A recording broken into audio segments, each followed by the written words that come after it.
Welcome in, Believe in Commanders podcast, part of the Believe Network. We are brought to you by FanDuel. Scott Jackson and number 13, Anthony Armstrong over there, former Washington Redskin receiver. Please like, comment, and follow. As always, we do appreciate that. And I am coming to you, Anthony, from Ashburn, place you're very familiar with. The dog days at training camp, man. It is disgustingly humid here today. Man, I don't miss it at all. I don't miss the humidity. I know those days you walk out and it's just thick and you can just feel the air stick to you, man. I don't miss it at all. Then usually it'll be like freshly mowed grass, and then that'll stick to your arms, and it just builds up. And I don't know. Nonetheless, pads are on, training camp is going. And we've had a little setback for the Commanders. Laremy Tunsil is out for a good while. He's out for a good while, man. That's a tough one. Saw that video and I was like, ooh, that looks like a bicep tendon. And then it was a triceps. So pat on my back for getting it somewhat right anatomically, but it doesn't make it any better. He's going to miss the majority of the season. And then Brandon Coleman's going to make the slide over. And you were fortunate enough to be there at camp to actually see the young guy in action. So what did you think about Brandon Coleman just out here, competing with the rest of the guys? Well, look, he's much more confident, I think. Clearly, look, he started, remember when they went to the championship 2 seasons ago, he was their starting left tackle as a young player. But now here's a guy much more mature. He spent his offseason with Laremy Tunsil in Alabama, learning a lot from the best in the league. And obviously his mindset coming into camp was, I'm going to be the left guard, right? And he's competing with Chris Paul. Now he gets kicked out to tackle. But, he talking to him today, he's very confident to make the switch again. Feels like he is obviously very well prepared for it. And I'll be honest, today the pass rush was as good of a pass rush this team has, and they've had times I thought the first unit in particular held up really well in the 11s against the ones of the defense. So there wasn't like real pass protection issues per se. There were a couple breakdowns, but not many. And I thought Coleman was a big part of that. So I was watching him do one-on-ones too, and with Owe, he was handling his own there too. So yeah, he looked good. I mean, he's very confident. He's been approaching it differently this year. So that's the good part. But, look, at the end of it, Laremy Tunsil's an all-pro for a reason. That's a hard person to replace. And then, the other part of it is now you just chipped in a little bit. You've made a dent into that depth, right? So now you just can't afford to go. You can't have another setback somewhere along the way. But, yeah, I mean, who knows how he heals. He's a pretty amazing athlete. But more than likely, most, if not all the season could be done for him. But, they don't want to put a timetable, obviously, on it yet until they get through the surgery. But I guess if you want to look for a silver lining, it's early August, right? Yeah. So it didn't happen in week 1 or week 2. So there is a chance for him to get back. And also this gives them a lot of chance to game plan, right? For not having one of their most important players, probably right behind Jayden Daniels. He's the most important offensive player for sure. Yeah, absolutely. And then the offensive line was that one group that we felt it was a strong suit. We were like, man, they're all together. They've been here. And then boom, you get the calf, and then now you get the triceps that's hitting you. And then this is just one of them things that forces your hand. It forces your hand to get your youth back out there. So it could be good for Brandon to go from not having to worry about this competition of like, man, am I even going to be on this team? Right. What could I end up at? Now it's like, hey, we're going to give you the left tackle position and let you go out here and put that to work. He's athletic enough. Dan Quinn highlighted that. He has the ability to move around. And, with as many of the sad videos I've seen of Josh Connolly Jr. walking out on the field without Laremy Tunsil, it's super sad, man. It tugs at your heartstrings, but this is the league, man. This is the league, and it is next man up, unfortunately, but you can still honor, Laremy. He's still going to be giving you, tips and tricks and helping you out. Now you just got to go out there and execute on your own. And I think both of these young guys are going to be up for the challenge. Now the real challenge is going to come down to the play caller, right? Now you have to rethink David Blau. What am I going to do, right? I think at the worst, you're going to lose, you're going to lose a person out of the backfield maybe, right? Maybe you have a tight end that has the chip before they release. But some of that's going to be a game-by-game thing, right? That's going to be a game-by-game, scheme and plan. And when you come into it where Anthony Lynn is telling Bill, Jeremy McNichols, Rashad White, whomever, hey, find work on your way out. Maybe you don't spend so many times saying, hey, we're going full slide to the right. Brandon, you're on your own, right? Maybe you can't do that as much this year, and that's fine. You find your other ways around it, you block it up. And you know what's good is that you're going up against a defense that's going to challenge them. And you know, there shouldn't be too many surprises come season, Scott. Brandon should be okay. And we'll see what happens week 1. But fortunately, you got some Miami Dolphins coming to town here soon. Yeah, I mean, and you know, what was interesting too was, so this happened Saturday, right? They had the off day. You know, the news comes out about it, you know, that it's this injury, and they're in pads today, Anthony. I mean, it's a padded practice, just a couple days. You know, tomorrow obviously won't be, with the Dolphins coming here Wednesday, because they'll be padded on Wednesday. But it was kind of, you know, I think it was kind of a message sender, right? Like, hey, we lost a guy here, but we got to get ready for the season. This is what you do, right? You have to just, like you called it, next man up. I mean, it sucks, but you can't dwell in the agony. You gotta keep preparing. Yeah, I mean, and two, when you think about it, you need to get live reps, as many live reps as you can now for Brandon Coleman, right? Yeah. Putting the pads back on gives you that, right? Yeah, you could go shells, but it ain't the same. It's not the same. You need to be able to put your hands on somebody, grab a hold of inside of those pads and control them, right? Drive somebody left and right, and immediately get a good idea and a better understanding of where you're at. So I think it's a smart play. I think you were saying that you thought that they would have went no pads. And kind of try to work their way into it. Hey, the season ain't waiting on nobody, so might as well put them suckers on. And as much as it, like, you know, people think like players don't want to be in pads. We don't really mind it. Like, after a while, it's football. You know what I mean? Right. After a while, it's football. What gets annoying is that you get tired of hitting the same people, right? That you get tired of going against your same person who knows your route. They know your move, and they jump in it, and then they're talking noise. That gets to be annoying and frustrating. Not taking the pads on and off. So I love that they're staying with the physical nature of it, and they're trying to keep that same energy up, regardless of who's starting at left tackle or not. Believe in Commanders, brought to you by FanDuel, part of the Believe Network. Scott Jackson, Anthony Armstrong. Please like, comment, and follow the podcast. We do appreciate it.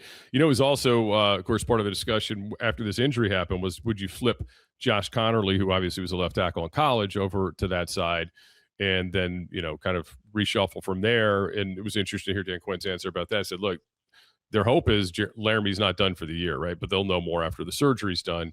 And they don't want it to be too disruptive where they're changing multiple spots, right? Instead, just pick the one spot. You know, he's got a good grasp on what he's doing on the right side. You know, no reason to flip him over there now.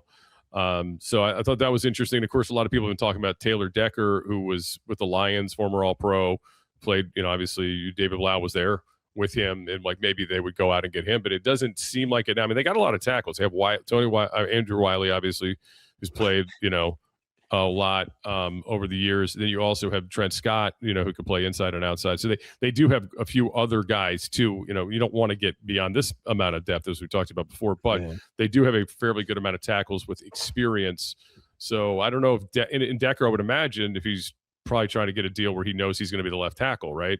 And then if you're like, this is only for, I don't know, 12 weeks or whatever it may be, you know, maybe that's not as appealing to him as some of the other opportunities he may have. Doesn't mean they haven't kicked the tires on him, but I don't know if I would expect anything like that to happen quickly. Yeah, I think that you kind of have to stay where you're at, because if you bring in a new person, that person has to spiel out everybody, right? We talked about the continuity that this group had before. And I was thinking too, I don't know. I mean, Taylor Decker, he played at a high level, but are you going to come right off the streets, right off the couch, and then jump right in, and then, you know, go into training camp? That may be tough, right? It may be kind of tough. And also it will show a little bit of lack of faith in the guys that you got. And I think they've shown that they really do want to develop their guys, the guys that they draft and that they bring in. And, you know, like we mentioned before, DQ is great at motivating people, right? He's going to find a way to get the best out of Brandon Coleman, from play calls, from motivation, and you name it. They're not going to put him out there on the island and put him in a bad situation. So I think it's fine. They may add somebody. You know, we'll see. You got to see what it happens. I mean, it's only been a couple of days. We only had it practice. They made a quick decision with Stefon Diggs. We'll see how long they take for the tackle position. All right. Speaking of Stefon Diggs, some good stuff from him today with Jayden Daniels. He was, they're obviously keeping him on a bit of a pitch count, Stefon Diggs, because he's, just a few days into this thing after not being in camp. But he was very effective and noticeable. I mean, again, just such a smooth route runner, great with leverage. Just the hands. There's no bobble. I mean, it just sticks to him as Velcro every time. But they connected on a few plays and 11s. Jayden threw it big ball to De'Ami Brown was a great touchdown pass. Yeah. A dime. He tried to load one up to Terry at one point, and man, Rasul Douglas, the wily vet, wasn't having none of that. He had deep coverage on Terry, so Terry couldn't get behind him. But overall, Jayden's pretty damn sharp. I mean, he's really put the ball where he needs to and looks very comfortable in the offense. And there is a big difference between Jayden in the offense and Marcus Mariota. And that's something I don't think we've talked a ton about, but here was a guy who was so suited for Cliff Kingsbury's offense, Marcus, right? And then this offense under center, some of the things that's maybe not great for him at all times will be in getting the ball out quickly, which has always never really been his strong suit, right? Is going to be a challenge. I'm fascinated to watch him in the preseason. I imagine we'll see a lot of him in the preseason too, because I don't know if this is a natural fit offense for him, even though he's had made a lot of starts and they've liked him a lot here. But this offense is, and maybe hopefully we'll never see him this year outside of these 3 preseason games, frankly. Yeah. But if you did, I got to think there'd have to be some tweaking of what they're doing here right now, or what they're trying to do with this new offense. But 5 looked real sharp today. So I think every day has kind of been a build since the early part of camp for him. I love it. I'm glad that Jayden's on a tear. Right. He's a guy that's just every day they're tweaking and learning. So it's like I said before, this was a workshop type thing. It is lynching about Marcus, but after a while, he's played a lot of football, right? And there's nothing that's it's common that they'll put a slightly different package in for a different quarterback. Right. You know what I mean? You would imagine, right? Yeah. So the hell, he may have a lot of that same stuff from last year, like you said, where whenever you're in, you're going to run this, but everybody else has to run that offense. Right. But it'll be interesting to see. I don't think that our third guy, Ethan ClICKING, is going to supplant. No, he's not ready for that. No, he's not ready for that. Happen. Hartman's not ready for that. Yeah. So I mean, that's the thing. He's the guy. They spent money to keep him. I think he's here, but I think it's interesting to note that this is not a natural for his skill set, right? Some of the things that are really preaching about getting the ball out quick and those type of things. That's why it'd be interesting if he did have to play. And again, we hope he doesn't outside of the preseason, how they would do it. Now the backs today were impressive. Bill was really good. Fat man, is, Katron Allen. This is his kind of practice because the pads are on. He lowers them, and he lets you know when he thuds you too. He's a tough kid on the running between the tackles. So they showed some good stuff today. Rashad White's really smooth. Didn't see McNichols at all, so he was not dressed out today. So I don't know if there's an injury there or was a personal situation, but I did not see him, and there was no update given. So maybe we'll know more tomorrow what's going on with Jeremy McNichols, because look, he's one of the guys who plays special teams out of that group, right? Like if they're going to keep 4 of them. He's probably the obvious guy to be the 4th because of his special teams ability. But we do, we'll have to wait and see. I don't know what that was about today, but that was something that was kind of interesting. That was noticeable because they were first doing like blitz pickups, and we're watching this and we're like, okay, I want to see the pro come in here and just. He wasn't in there, was he? He wasn't in there, and I'm like, okay. And then I kept looking around, didn't see him. I was like, okay, wasn't. I was looking for him too. I was looking on those reps. I thought they edited the video. I thought they took him out. No, he wasn't in there. I thought Katron Allen, by the way, was pretty darn good in all the blitz pickups. He definitely met some guys in the hole today. Did a nice job on that. So they've got again, they got tough cuts to back, tough cuts at receiver. Yeah. They got some. They'll have some decisions to make, and a lot of it will probably boil down to who's active on special teams. Yeah, and you talk special teams. I think like. I was talking with David Harrison. He thinks that there's a chance that there could be like 5, maybe there could be a high level of safeties that are kept on the team. Yeah. And then we see that. We talked about that before, remember, because the safety position is so good and deep. And you talk about Butler, who's important special teams. Obviously, Reeves right now is playing as a 1 at safety. Yeah. And then, of course, Tyler Owens, who's, special teams guy too. So there's like 3 guys there. And we haven't mentioned Will Harris. And we haven't mentioned, Quan Martin, and of course, you know that what they got there from the Terp, who they brought in from the Colts, because he's active. He just flies around. He's very easy to notice out there. Yeah, and that's a body type that's similar to the running backs, right? So you talk about special teams. Sure. If there's a guy that's on that edge, they may lean to say we need to have the additional safety because he plays defense and special teams and so on and so forth. So really going to be interesting to pay attention to. I was trying to scour on Twitter, and every time I put in Jeremy McNichols, all it gives me is like old stuff, great highlights. Great Love to see him. Love to see the highlights. I'm just trying to get an update on what happened today at training camp, but they didn't give that to me over there on the old X. But nonetheless, we'll live. We'll move. So on. It's one of those times a year too. If somebody they knew ahead of time was injured but wasn't practicing, they don't necessarily have to tell you, right? Because it's not a there's no injury reports or what those kind of things yet. They put out an unofficial depth chart today. I don't know if you caught the soundbite on that. Somebody asked Dan Quinn about Luke McCaffrey being the third wide receiver, and he said, I wouldn't look a whole lot into that. He said these are about as useful as preseason rankings. He just like totally crapped all over the depth chart. And a lot of it has ors on it. If you notice, like a lot of it is like so-and-so or like it's obviously interchangeable. And they have it with Sonny Styles or Leo Chenal as well on the defensive side. So, but I thought that was pretty funny because they have to do a depth chart because there's a game this weekend, but it doesn't necessarily mean a whole lot. Yeah, that is true. They could have just kept it from last year and just, took out Deebo Samuel and threw Stefon Diggs which they did, and kept it moving like that. So it is true, but I feel like there is like a little something to it to where you paid attention to it, didn't you? I heard it. Heard it, right? And him to they say certain things. They say they leave certain things out. And I think DQ is spot on with Luke having grown as a receiver. I'm like looking for my words. He's grown as a receiver and he's found little ways to improve himself. He's still got some work to do, but he finds his way with the football in his hands at the end of the day. Right. And they continually talk about competition and competitiveness is a factor. And Luke has that, and depending on how they, want to divvy things out and weigh things, he seemed to be, kind of winning the day in that regard. At least he comes up with the rock. And then DQ did mention, Jalen Lane and how he's been able to grow as a receiver as well. So it's going to be interesting. Like running back room is going to be an interesting cuts to be made. The receiver room has gotten a little bit tighter now, right? Is it going to be 6 or 7 receivers?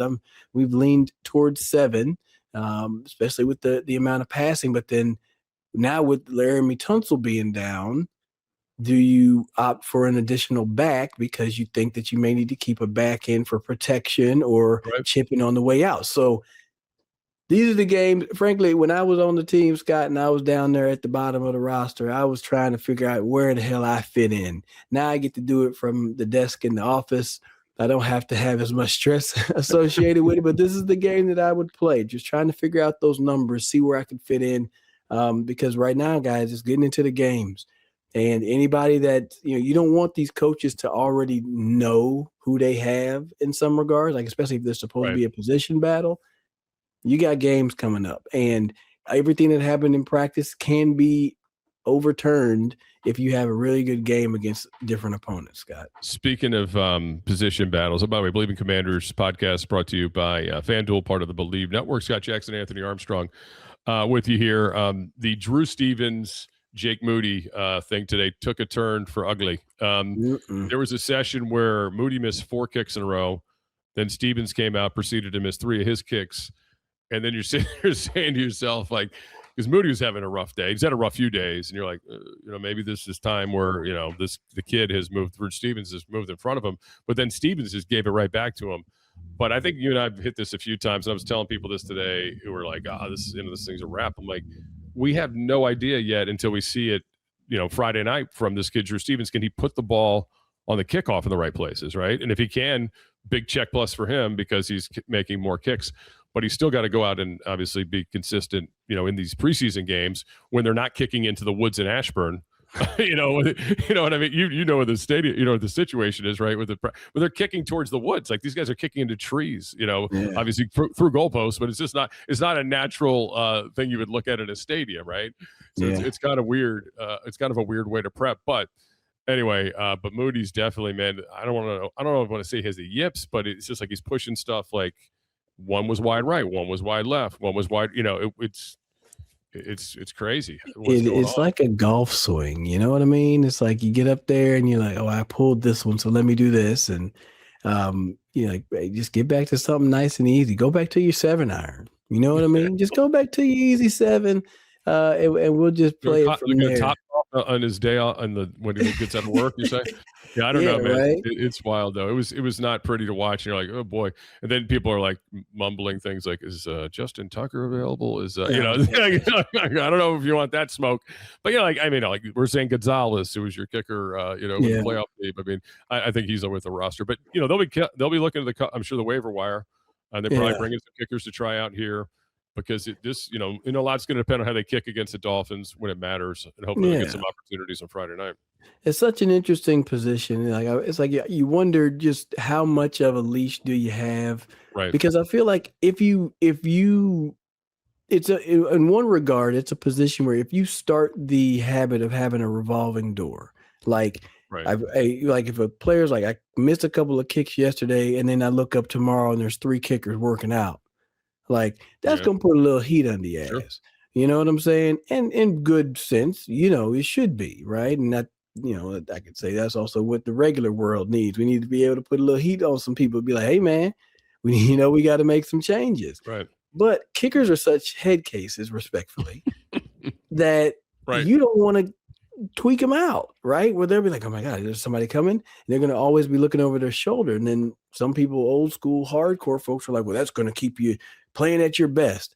But then also it may make you, may burst your pipes, right? It may burst your pipes. So I don't know. I feel like DQ's been patient with these guys, but you can't continue to have 2 days in a row that are bad, right? The expectations that you can get yourself back together, put the ball back through the pipes, and then whenever you're at Northwest Stadium and the fans are in the stands, then you really got to put on that show. Exactly. So again, competition going on tomorrow. Probably lighter, shorter practice, I would imagine. Then Wednesday gets fun with the Dolphins in here before the preseason game on Friday. Don't forget, tell your friends about Believe in Commanders. Again, brought to you by FanDuel. Like, comment, and follow. We do appreciate that. That is Anthony Armstrong at Rated Armstrong on the X and the Instagram. I'm at Jackson Sports on the X and at Real Jackson Sports on Instagram. Until next episode, thanks for joining us. See ya.